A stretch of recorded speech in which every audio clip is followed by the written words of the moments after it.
Hello mga Conors and Beshi. So for today's videos, I'm going to tackle and share to you on how to do a Saudi Council verifications DIY. So, 'di ba, natackle ko na before yung DIY visa screens ko. So, ito ngayon, since maraming nagme-message sa akin kung paano ko ginawa yung sa Saudi Council ko. So, para makatipid ka, panoorin mo to. So, of course, punta tayo sa Google and then search natin yung Mumaris.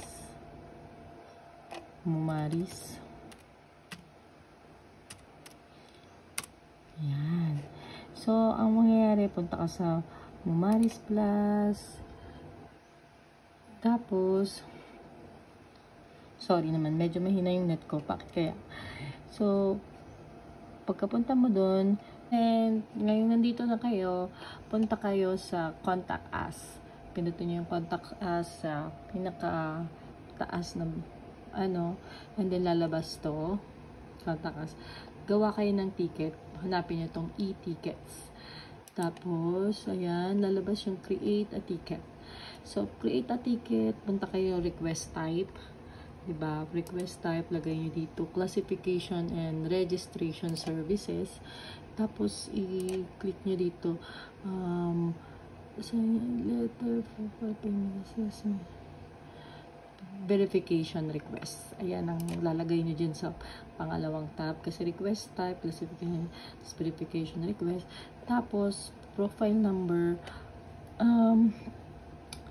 Natatandaan ko, yung profile number ko dito is yung Saudi Council number, yung nyo, yung mismong yung inyong Saudi Council license number, sorry. Tapos yung ikama nyo, tapos yung pangalan yung buo, tapos mobile number, email, tapos ilagay nyo lang yung email, tapos dito nakalagay, are you registered Saudi Council?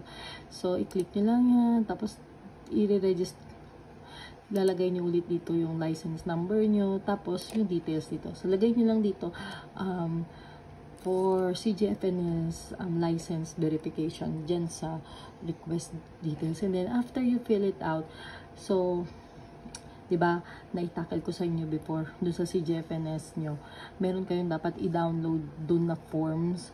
So, i-download nyo yun, and then, fill upan nyo yun. Then, pag na-fill upan nyo yun, i-attach nyo yun dito sa choose file. Tapos, after that, save and then send. Tapos, after ilang days, mga 1 to 2 days, so ako nun parang mabilis lang, after a day, naka-receive ako sa email ko ng ticket. Eto pala, pag napilapan mo to, na-send mo, bibigyan ka na ng ticket number. So, yung ticket number na yun, you have to save it. Kasi, for future purposes, na kailangan mong i-follow up, pwede ka dito sa ticket inquiry. Yan, ticket inquiry, tapos lalagay mo lang yung ticket number mo para makita mo kung ano na yung status ng request mo. And then, at the same time, makaka-receive ka rin ng email from Saudi Council na ito yung ticket number mo, ito yung request mo, and we are still processing it. And then, so, ang madugo talaga dito is, since alam mo naman, Saudi Arabia yun, ikaw talaga yung mag-fill out ng forms. So, ipakita ko sa inyo yung forms na diba, dun sa dashboard nyo sa CGFNS visa screen, kailangan yung may i-download nyo yung forms ng verification for Saudi Council kung dineclare nyo. So, ito nga yung forms ng Saudi Council. So, ayan nga, isign nyo lang. Tapos, proceed na kayo sa second page. Yung second, ang pinagkaiba lang ng Saudi Council at saka ng PRC. Sa PRC, isa-sign mo lang yan.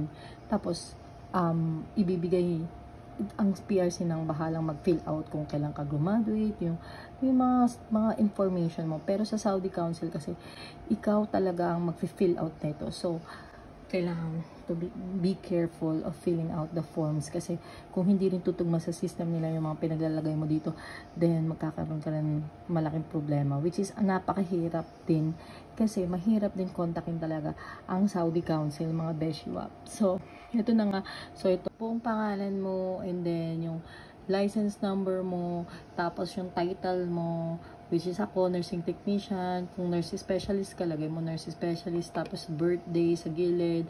Tapos name of the license registration body, lagay mo Saudi Commission for Health Specialties. Tapos kung saan yung address mo, for example, sa Riyadh ka, lagay mo lang Riyadh. Ako kasi from Jeddah, so nilagay ko yung Jeddah, state, yan. Self-explanatory naman, tapos number mo, phone number ng Saudi Council, what I mean. And then, yung kanilang website, tapos yan.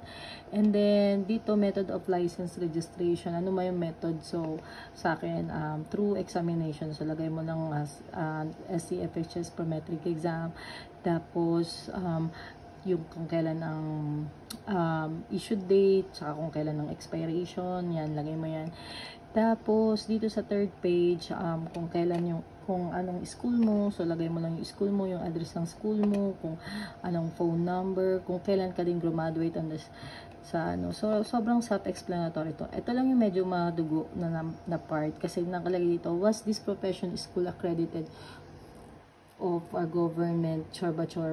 So, ako kasi, hindi ko alam tong information na to. Ang nakakaalam lang talaga nito, supposedly, is yung school mo. So, kung may kakilala kang registrar or may kakilala kang friend na nagtatrabaho sa school mo, or pwedeng yung mami mo pumunta sa school mo, mag-ask kung kailan ba sila na-register under CHED, yung school mo.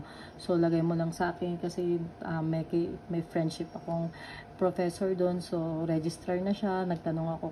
So, shout out pala sa professor ko, si Ma'am Mila, na which is tumulong sa akin. So, Commission on Health Higher Education, which is the CHED. Tapos kung kailan na-accredited yung school na yun, June 1977. Tapos yun din, June 1977. Tapos itong last part, hindi mo na ito i-fill up. Ito is si Saudi Council na. Once na na-verify niya, lahat ng nilagay mo is legit, lalagyan to ng signature, and then date, and then stamp ng Saudi Council. So, pag na-accomplish mo na to, yan yung sinasabi ko kanina na ilalagay mo sa attachment dun sa ticket mo na ginawa dito. Yun, yung forms na yun. So, and then, kung natapos mo na, makaka-receive ka ng, as I've said a while ago, makaka-receive ka ng ticket number, and then yung ticket number na yun is, yun na yung pwede mong yun na yung pwede mong i-follow up sa Saudi Council. And may marireceive ka na email from Saudi Council na congratulations, we approve your verifications.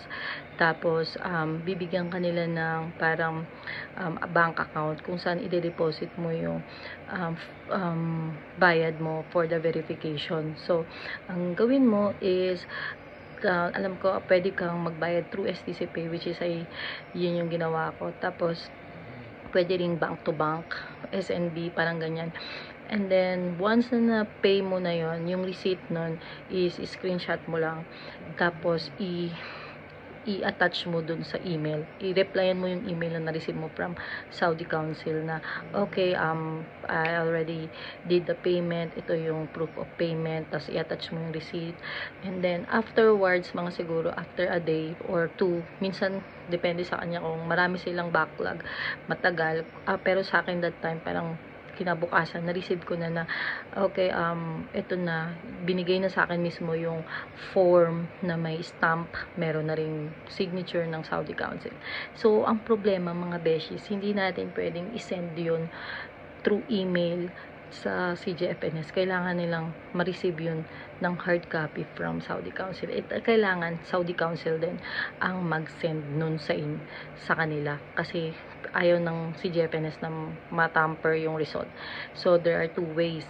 Yung first way is mag-reply ka ulit dun sa email na na-receive mo. Sabihin mo na, please kindly send the hard copy to CGFNS. Tapos magre-reply back lang yun. Parang sa akin nangyari, nag-reply back sila na okay, bayaran mo yung courier fee. Tapos nagbayad lang ako ulit, same process, in-screenshot ko, tapos ni-reply ko lang dun sa email na ito, nabayaran ko na yung courier fee. After nun, sinend na sa akin yung tracking number na. It means na sinend na nila sa CGFNS. Second is, ito yung sa friend ko, kasi sabi nila hindi na daw, depende siguro sa nag-assess ng paper mo, yung nag-reply sa'yo na agent, kung masipag, ganun pwede yung ganung process katulad sa akin. Pero yung friend ko kasi, hindi pumayag, yung parang agent siguro na nag-asikaso ng paper niya. So, ang sinabi sa kanya na process is the same. Pupunta ka ulit sa ticket number, pupunta ka ulit sa Mumaris, katulad dun sa ginawa natin kanina. Punta ka lang ulit sa contact us, tapos create a ticket, tapos ganun ulit, classification and registration, tapos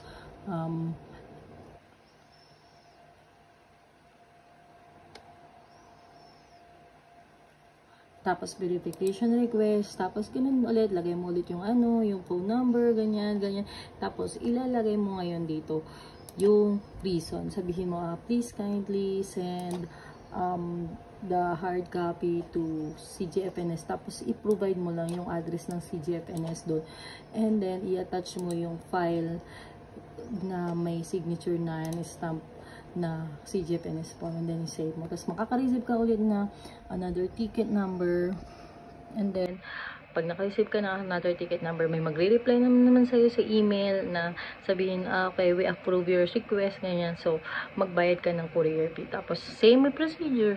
Babayaran mo sa STC Pay, tapos pag may receipt ka na, i-reply mo lang dun sa email na na-receive mo, and then, bibigyan ka na nila ng tracking number na it means na nasend na nila. Or, third options is pumunta ka sa Saudi Council, dalhin mo yung form mo, personal, and then hingi ka ng sobre, then pasil mo sa kanila, tapos isend mo, ikaw ang mag-send, basta naka-sealed, may sealed ng CGFNS yung sobre, sila ang nag-sealed nun, yun, tapos isend mo sa CGFNS na parang ang sender is yung CGFNS, ay yung Saudi Council, hindi ikaw. So, diba, sobrang dali, ganun lang mga beshies, diba? Yun lang yung ginawa ko, which is nakatulong naman kasi nakatipid tayo. So, I hope makatulong tong video na to. So bye! See you here in the US!